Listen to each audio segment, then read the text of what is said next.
ગુજરાત હાઈકોર્ટે જગપ્રસિદ્ધ યાત્રાધામ દેવભૂમિ દ્વારકાની ગંભીર સમસ્યાની નોંધ લીધી છે.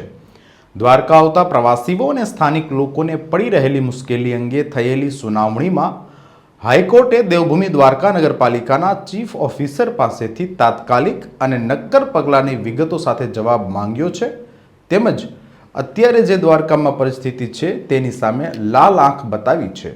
શું છે આખી વાત, વિગતે ચર્ચા કરીએ. નમસ્કાર, હું છું રિયાઝ. સ્વરાજમાં આપનું સ્વાગત છે.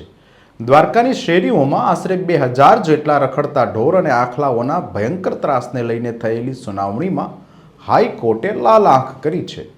ગુજરાત હાઈકોર્ટના ચીફ જસ્ટિસ સુનીતા અગ્રવાલ અને જસ્ટિસ DN રેની ખંડપીઠે દ્વારકાની આ સમસ્યાની ગંભીરતાને ધ્યાનમાં લઈને નગરપાલિકાના ચીફ ઓફિસરને આદેશ આપ્યો છે.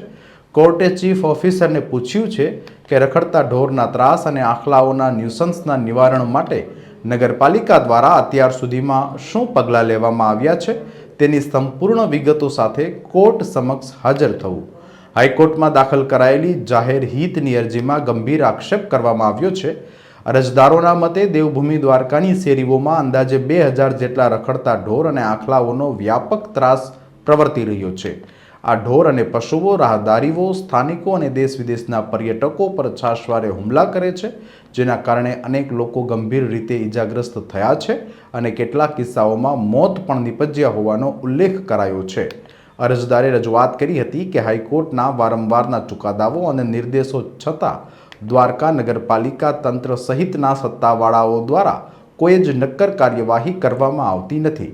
નગરપાલિકા તરફથી કોર્ટ સમક્ષ બચાવ કરાયો હતો કે તેઓ દ્વારા સમયાંતરે ડ્રાઈવ ચલાવવામાં આવે છે તથા ખાનગી એજન્સીને કોન્ટ્રાક્ટ આપીને ઢોરોને પકડીને ગૌશાળામાં પૂરવામાં આવે છે. જોકે અરજદાર પક્ષે આ દલીલનું ખંડન કરતા સ્પષ્ટ શબ્દોમાં જણાવ્યું કે નગરપાલિકાની આ વાતો માત્ર કાગળ પર છે. જમીની સ્તરે આ સમસ્યાના નિવારણ માટે કોઈ જ બુનિયાદી કામગીરી થતી નથી. યાત્રાધામમાં ઢોરના ત્રાસને કારણે દેશ વિદેશમાંથી દર્શનાર્થે આવતા હજારો શ્રદ્ધાળુઓ અને પર્યટકોમાં ભયની લાગણી પ્રવર્તી રહી છે. હાઈકોર્ટે આ સમગ્ર કેસની વધુ સુનાવણી આગામી દિવસોમાં રાખી છે, જેમાં ચીફ ઓફિસરને જરૂરી ખુલાસા રજૂ કરવા પડશે. સમાચારોમાં અત્યારે બસ આટલું જ. પડે પડતી અપડેટ્સ માટે જોતા રહો સ્વરાજ. ધન્યવાદ.